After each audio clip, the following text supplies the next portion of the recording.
People who were at the music festival in Spain, where one person was killed and many injured by freak winds, spoke of their shock on Saturday. Pues bueno, a nosotros la verdad que nos pilló en el camping cuando y de repente pues como mucho We were viento, un aire caught at the súper campsite. caliente, Suddenly there was a así lot mucho of viento wind, y very hot toda la air. arena se empezó All a the mover sand todo started to y move.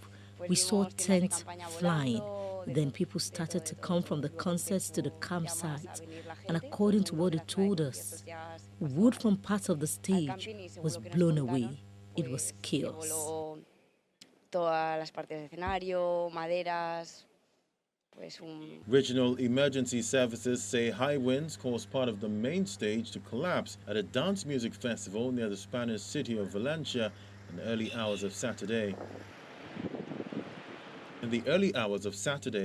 Other infrastructure was also damaged when gusts battered the Medusa festival, a huge electronic music festival held over 6 days in the east coast town of Culera, south of Valencia. Of the injured, 3 suffered serious trauma injuries and 14 had more minor injuries. National Weather Agency AMET said there had been strong gusts of wind and a sudden rise in temperatures during the night, with gusts of 82 kilometers per hour recorded at Alicante Airport in the Valencia region.